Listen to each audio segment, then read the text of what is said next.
Shalom la famille, j'espère que vous allez très bien. Nous allons continuer notre série d'enseignements sur El Elyon Olivier Théo.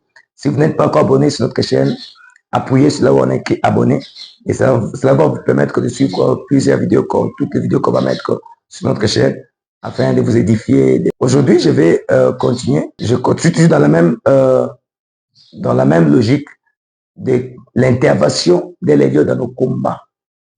J'ai dit quand El Elyon intervient dans nos combats, la sagesse qu'il nous donne, il impose une distance entre nous et nos ennemis. Je vous conseillerais de suivre les vidéos précédentes pour vous aider à comprendre la suite. Il impose d'abord une distance. Il pourrait te dire, quitte ces milieux, abandonne les avantages, parce que ta vie est plus précieuse que les avantages que tu as dans un milieu. Il pourrait te dire, quitte ces milieux, sépare-toi de ces personnes, fouille. Peu importe les salaires que tu gagnes, peu importe le confort du lieu, il te dit de quitter. Si tu ne comprends pas, pourquoi le faire par force? Il pourra te montrer par des signes. C'est à toi de comprendre et de quitter. Sinon, si tu restes, tu résistes, tu laisses, tu veux te contenter du confort ou des avantages, tu vas perdre ta vie pour rien. Pourquoi quitter, c'est important? Pourquoi il nous impose de fuir? Vous savez, quand vous quittez les milieux, l'ennemi perdra son contrôle sur vous.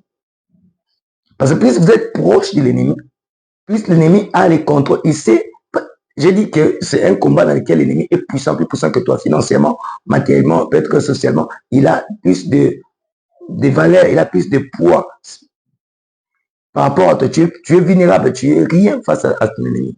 Il pèse. Et plus tu es loin de l'ennemi, plus tu es proche de l'ennemi plutôt, il a plus de stratégies et il sait comment t'avoir parce qu'il a le contrôle sur toi. Mais quand tu t'éloignes, tu ne sais pas, il perd le contrôle sur ta vie. Il perd totalement le contrôle. Et cela va vous permettre à pouvoir mieux vous protéger. Deuxièmement, pourquoi? Non seulement ça, il perd le contrôle, aussi ça diminue la puissance ou je peux même dire l'intensité du combat. Ça réduit l'intensité du combat. C'est le premier avantage par rapport à la distance physique. Deuxièmement, vous savez, quand vous êtes dans une maison, dans une parcelle plutôt, vous êtes devant la porte de la maison, votre vision sera limitée par rapport au devant de la maison. Vous allez voir juste le devant de la maison et puis les éléments qui sont autour du devant de la maison, de la maison. Mais supposons qu'on vous donne l'hélicoptère ou un avion, vous montez au-dessus. Votre vision sera plus large. Vous n'allez pas voir seulement le devant de la maison, vous allez voir aussi même les derrière de la maison, même les côtés, les autres côtés de la maison. Vous allez voir la parcelle dans sa totalité, dans sa globalité. Vous allez voir totalement la parcelle. Vous voyez même les éléments que vous ne pouvez pas voir quand vous étiez devant la parcelle, devant la maison, devant la porte de la maison. Votre vision sera plus large quand vous êtes au-dessus de la maison. C'est ce qui se passe quand on crée une distance avec l'ennemi. La vision devient plus large par rapport quand on est plus proche de l'ennemi. C'est-à-dire, on veut voir les facettes de l'ennemi de plusieurs manières. Vous devez comprendre comment il utilisait des stratégies pour tenir, comment il utilisait des stratégies pour vous détruire. Vous pouvez voir tous ces paramètres et cela vous aidera à bien vous protéger.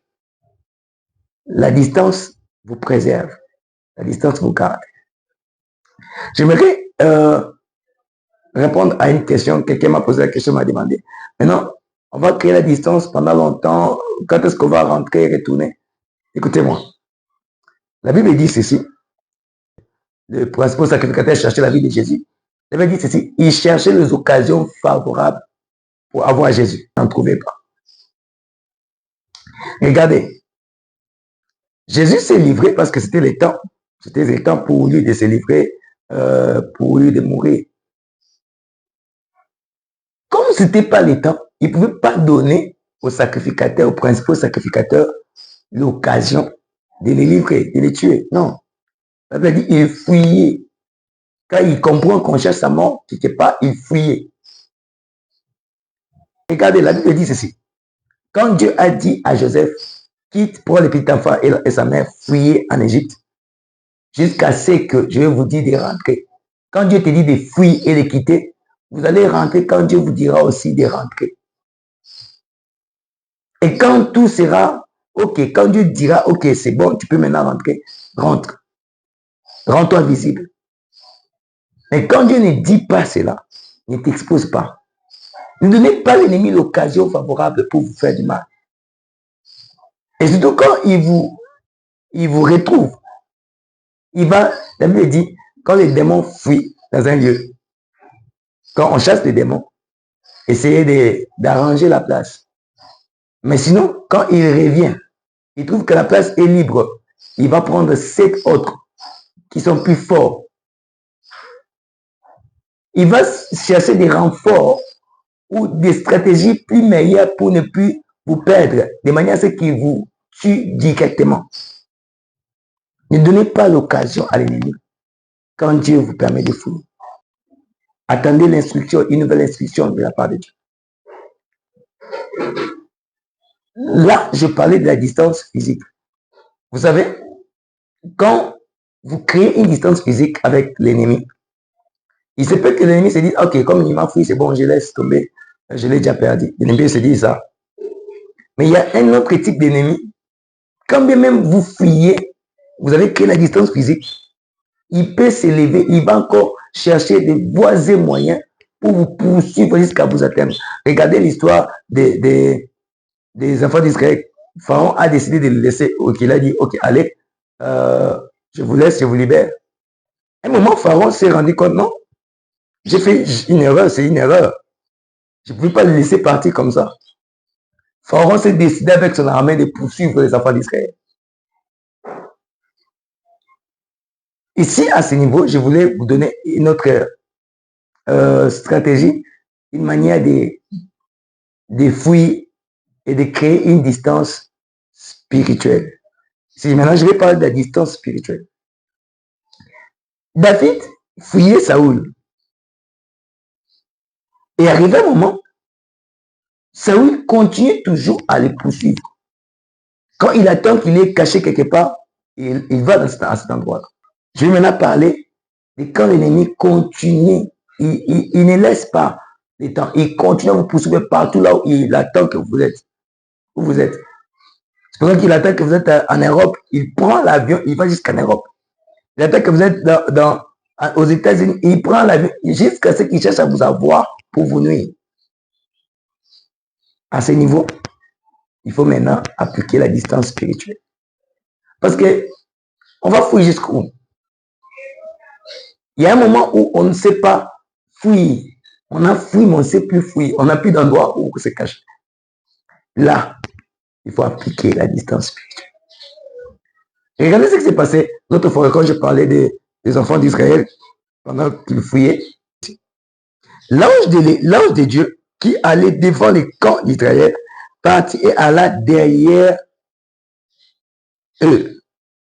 Et la colonne de nuée qui les précédait partit et s'éteint derrière eux. L'ange, c'est un être spirituel. L'ange était devant les enfants qui les conduisaient. Mais comme les Égyptiens le poursuivaient, ils continuaient le poursuivre, l'ange qui était un être spirituel est allé derrière eux. Et la colonne de nuée aussi est allée derrière eux.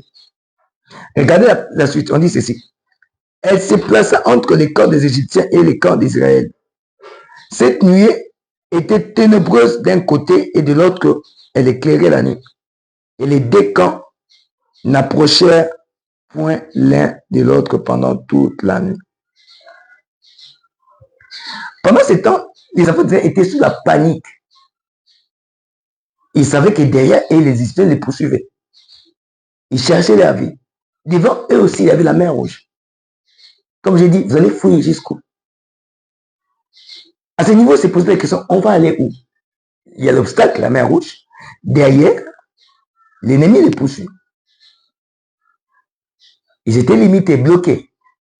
Il n'y avait plus d'endroit où aller.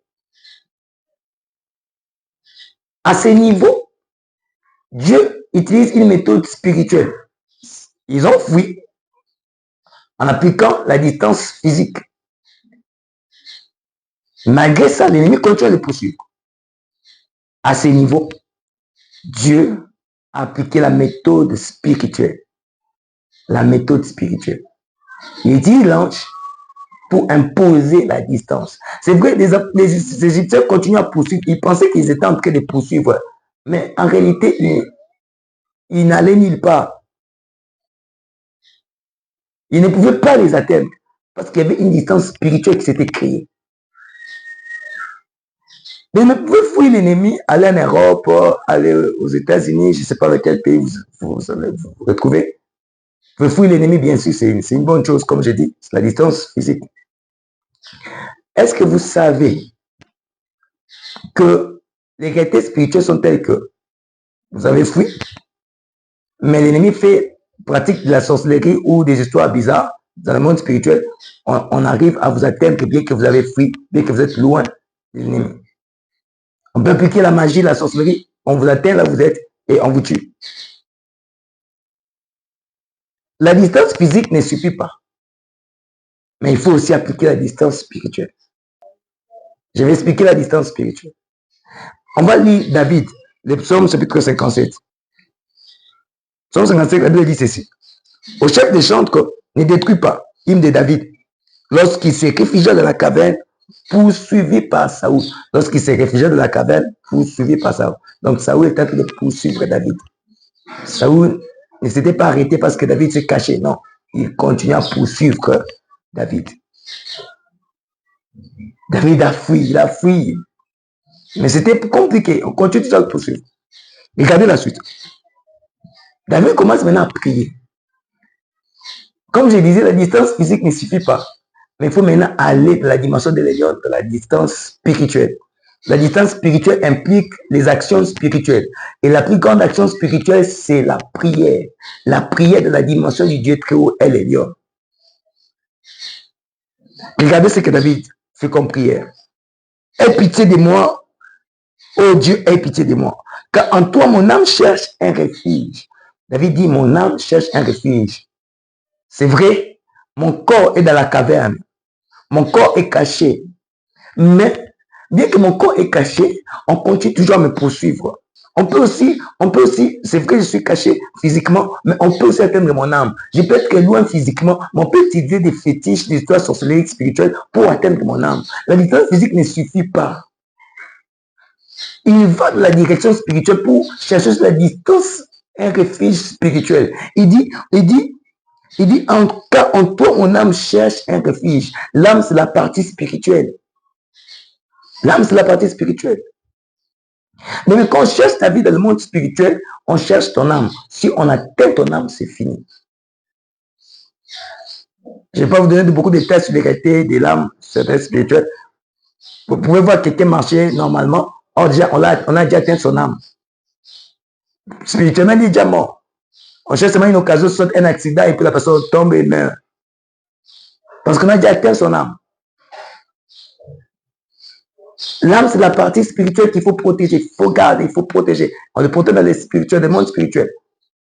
Vous voyez quelqu'un qui est malade, on a déjà atteint son âme. On attend seulement les jours pour voir la mort manifester physiquement.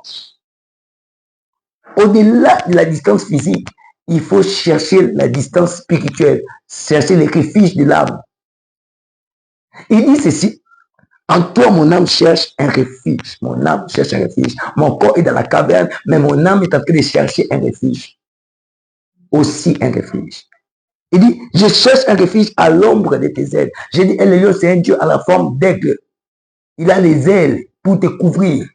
À la dimension de l'élion, il faut utiliser les termes comme je cherche un refuge à l'ombre de tes ailes. Quand tu pries, dis à Dieu, Seigneur, je cherche un refuge à l'ombre de tes ailes. Toi, les dieux très haut. Regarde la suite, il dit ceci, jusqu'à ce que les calamités soient passées. Dans le verset 3, il dit, j'écris au Dieu très haut, au Dieu qui agit en ma faveur. Il n'a pas dit je crie à El Shaddai. Il n'a pas dit je crie à Jéhovah Jireh. Il dit je crie au Dieu très haut, au Dieu qui agit à ma faveur. Il invoque Dieu. Vous savez, dans la prière, il faut savoir prier. Il faut savoir des tactiques spirituelles. Je disais dernièrement qu'il y a des codes divins. Il y a des manières de prier pour chercher à avoir certains secours de Dieu. Mais il y a des expressions qu'il faut utiliser dans la prière, qui vont activer l'action, qui vont activer certains attributs de Dieu, certaines actions de Dieu, dans certaines dimensions. Quand tu pries, crie au Dieu très haut. Dis à Dieu, je crie à toi, les dieux très haut. Je cherche un refuge à l'ombre de tes ailes. Utilise des termes comme des ailes. Utilise des termes comme l'ombre de tes ailes. Utilise des termes comme le Dieu très haut. Tu cries au Dieu très haut. Vous avez dit, je crie au Dieu très haut. Au Dieu qui agit à ma faveur. Le type de Dieu, c'est le Dieu très haut. Il dit, c'est au Dieu qui agit à ma faveur. C'est lui qui agit à ma faveur. Est-ce que quelqu'un peut crier au Dieu très haut? C'est lui qui protégera ton âme. C'est lui qui préservera ton âme à l'ombre de ses ailes. Je crie au Dieu très haut, au Dieu qui agit à ma faveur.